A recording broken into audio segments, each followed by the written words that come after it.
Aí, pode dizer assim, 147.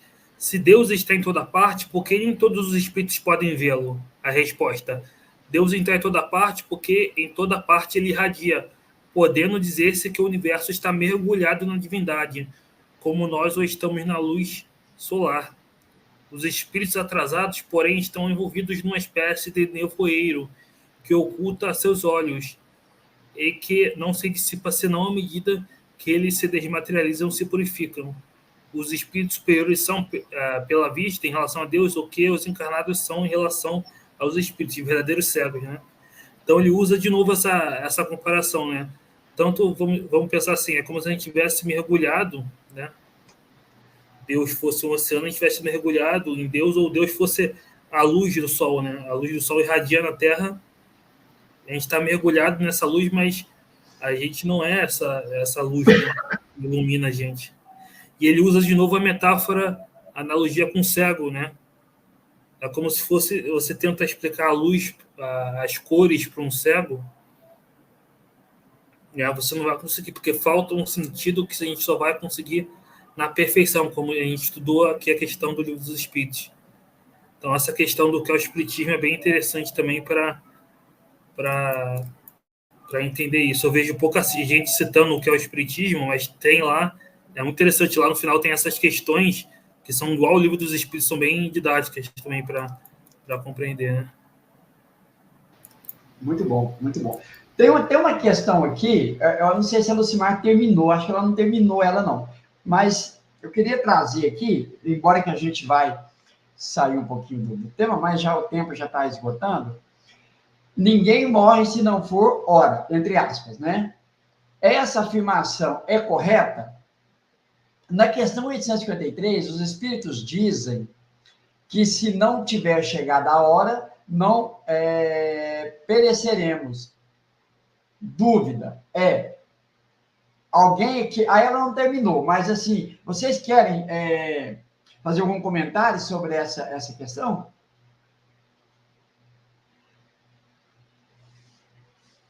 Podemos comentar, sim. A gente tem que ter cuidado com essas questões, Lucimar, porque o movimento espírita criou uma ideia de destino, né? Uma ideia de que tem um dia, uma hora determinada para a gente morrer. E por que a gente tem que ter cuidado nessas questões? Porque quando os espíritos vão tratar de fatalidade nas obras, a gente vai estudar isso em algum momento mais a fundo. Lembra que eu não posso entrar em contradição com a ideia do livre-arbítrio, né? Então a gente tem que ter muito cuidado para não criar uma ideia de destino que eu sei que todo o movimento espírita criou, que os romances espíritas criaram.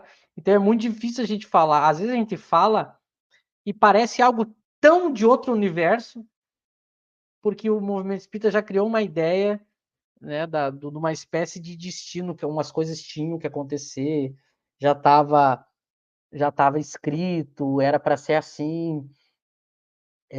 Mas a gente vai ver que essas questões, quando os espíritos falam da hora da morte, ou instante da morte, né, não é assim, no sentido de que está escrito no dia tal, do mês tal, do ano tal, na hora tal, o fulano tem que desencarnar. Quando eles falam da fatalidade da morte, significa que uma vez dadas as causas que trazem a morte, não há como voltar, não há como não há como não acontecer a morte, tá? Então a morte ela é inevitável a partir do momento que as causas são dadas, né? Agora o espírito, que é o ser que tem a liberdade, ele sempre tem que usar da sua liberdade para evitar a morte. Porque justamente se ele não usar da liberdade de escolha para evitar a morte, ele pode morrer antes da hora. Olha só que interessante quando eu entendo a ideia da fatalidade da morte junto com a ideia do livre-arbítrio do espírito. Porque vamos imaginar que a gente coloque como verdade a ideia, que muitas vezes as pessoas pensam, de que está fixada a hora da morte, está determinada a hora da morte. Vamos imaginar, vou pegar eu como exemplo para ninguém se sentir mal, né? Imagina que tá destinado que eu vou morrer, hoje é 19 de agosto, dia 21 de agosto eu vou morrer.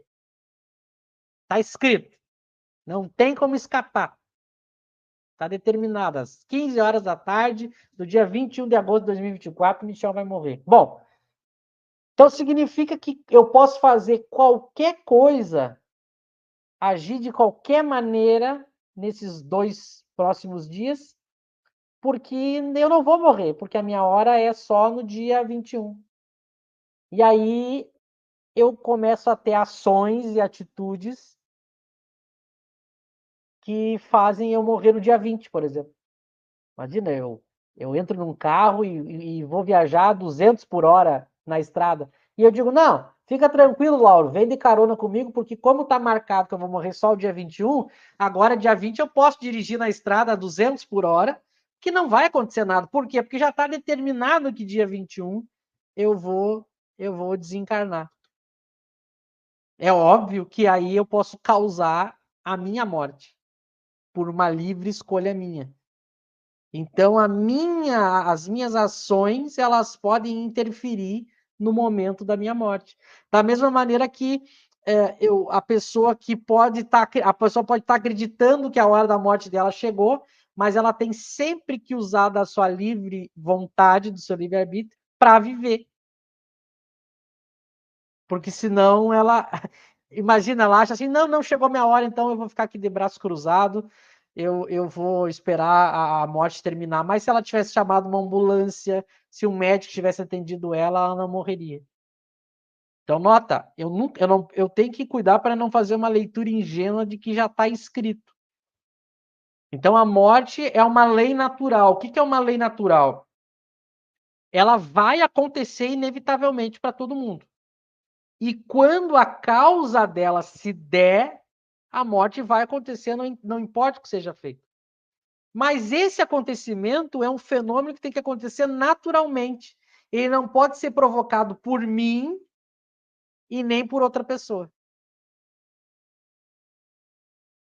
Percebe? Porque se for provocado por mim é suicídio, se for provocado por outra pessoa é um homicídio.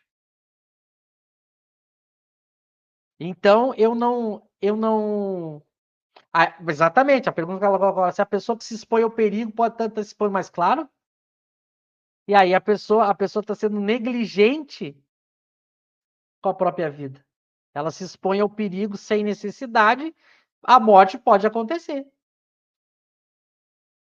E ela vai ser responsabilizada por isso. Ela vai ser responsabilizada por isso.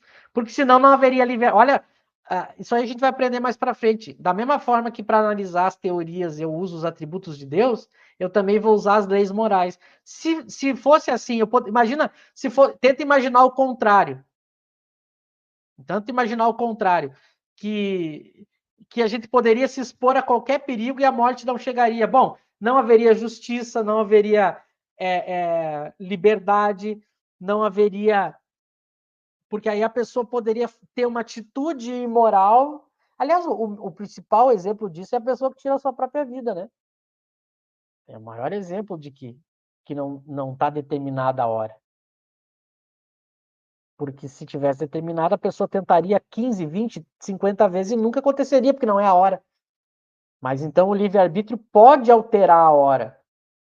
Claro que quando os espíritos falam a palavra hora, a gente decide, então, qual é a hora? A gente não sabe qual é a hora. Porque ela vai se dar por causas naturais. Por causas naturais. Até mesmo na questão dos acidentes, por exemplo.